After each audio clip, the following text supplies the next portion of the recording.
Whoa, what was that? I don't know. I'm gonna get out and find out.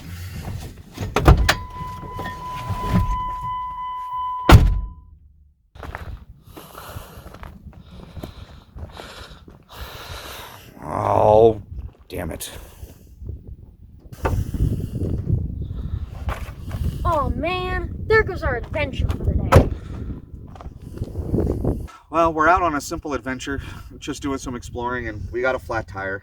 I guess it happens, but I guess this is more of a perfect opportunity to show you guys what to do when you get a flat tire on the trail.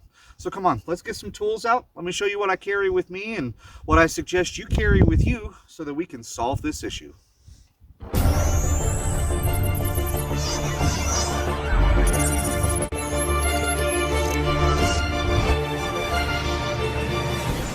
All right, so first things first, we got to get some tools out.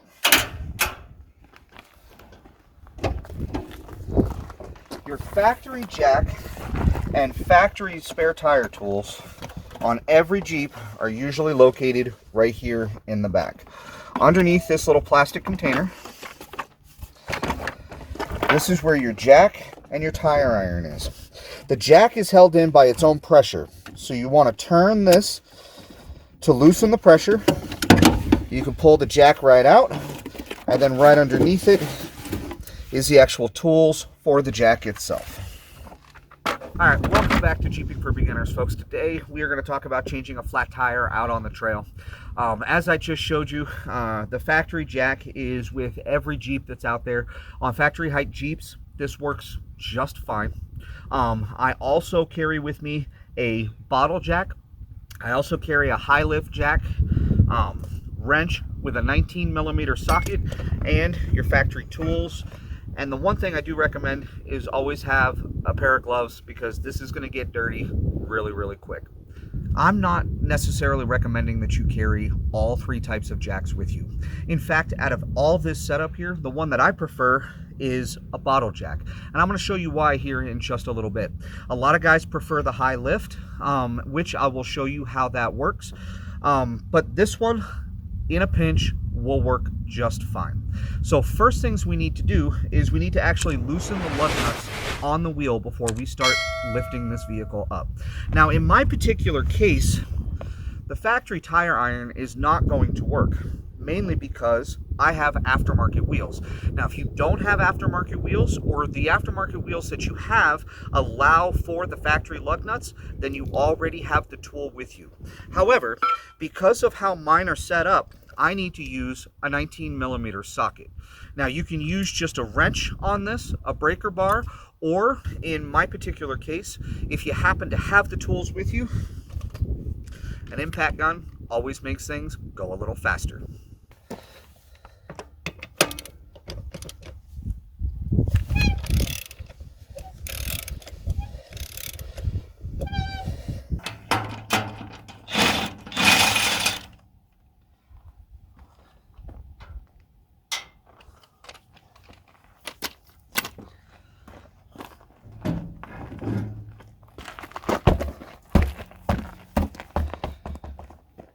Now, before you make the Jeep unstable by lifting one wheel up, you want to make sure to get your spare off and get it ready to go.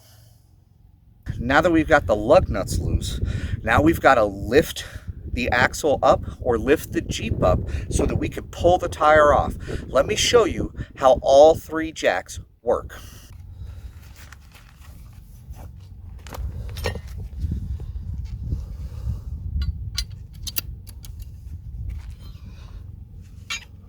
So the idea is we want to lift up on the axle, not on the body, so that the suspension doesn't flex down, as we're trying to get the tire off the ground. So we're going to put the jack right up underneath the axle. This scissor jack is actually really easy to turn by hand. So just turn it until you get to the bottom of your axle.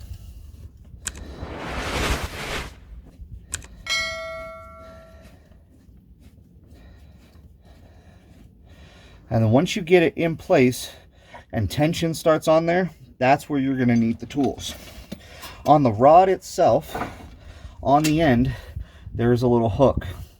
This little hook goes into the end of this hook here, and then on your tire iron, there is a square end. This square end goes on the end back here, so you don't have to be physically under the Jeep in order to do it, and you can turn it from back here.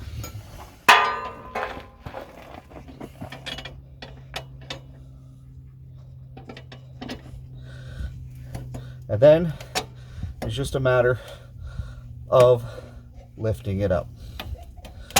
It's really that simple. There's no hydraulics involved, and then when you're done, you can spin it the other direction and it will lower itself right back down. Now the second option that we carry is going to be the farm jack, or otherwise known as a high lift jack. Now there's a couple of downsides to this particular jack. One, you can't get up underneath the axle in order to lift it. You're going to have to lift it from a point on the body. Two, you're going to have to find a stable point on the body that it's not going to slip out from. These are known to be relatively dangerous tools. I use mine more for recovery in situations where I need to just flex it out a little bit more and get something under a tire than I do for actually changing a tire. But for those of you that have them, they're actually relatively simple to use. You can lift it up to about the height that you need. Make sure you lock it in place. And in our case, we would lift right here up against our rock rail. It will walk itself up one click at a time, just like that.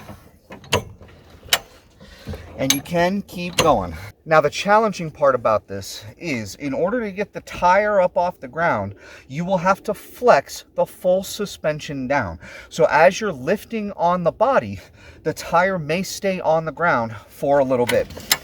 As you can see, we're lifting just the body of the Jeep and the tire is staying right where it's at. I'm not a huge fan of this particular method. I think it's dangerous, and I think that it's more likely to get hurt using this particular tool. Let me show you the one that I prefer to use. Your final option is a bottle jack. Now, of the 3 jacks that I carry, I actually prefer this one. It's a little bit more stable on the ground, and it can carry a lot more weight. This particular one is a 12-ton. You don't necessarily need one quite that big. But it does the trick. So this one is just a matter of, once again, get it right up underneath the axle, which you want to get as close to the suspension as possible so that you don't have to lift it quite as high. And then it's just a matter of,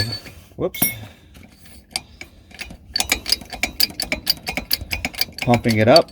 And as you can see, it's slow but steady, but we are lifting the Jeep up off the ground.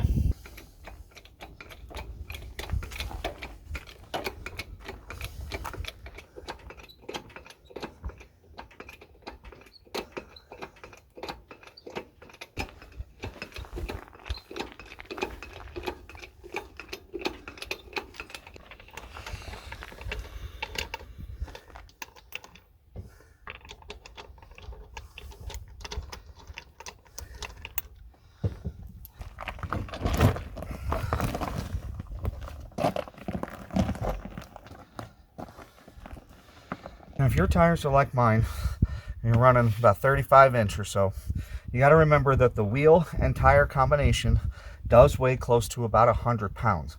So it's not just a matter of putting it back on the Jeep. You're going to have to get yourself in a position where you can lift it safely and get it on the lug studs. What I like to do is straddle the tire so I can use my legs as a support right here, lean it right up against, lift it up, and slide it right onto place. Now we can get the lug nuts back on, get it tightened down, get it back down on the ground, and then we should be just about ready to restart our adventure. A good rule of thumb is to get the lug nuts on by at least 2 to 3 turns by hand before you start using any tools of any kind in order to tighten them down. This way, you don't strip them out.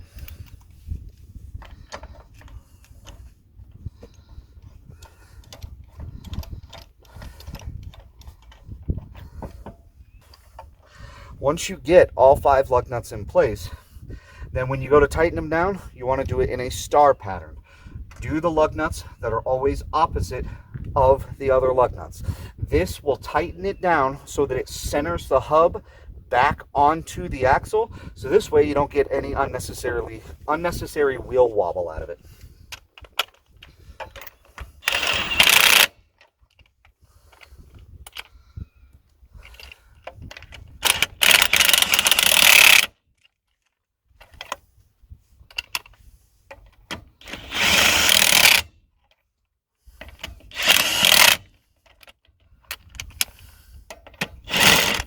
For your 19mm sockets, the torque spec should be about 100 foot-pounds.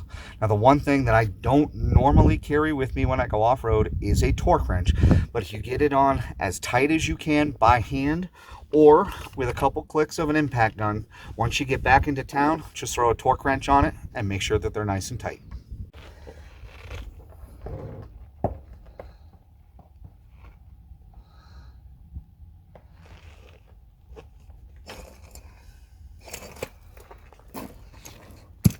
Now, to get the spare back on, this is going to sit a lot higher than doing it on the ground. And again, we're talking about a 100-pound tire.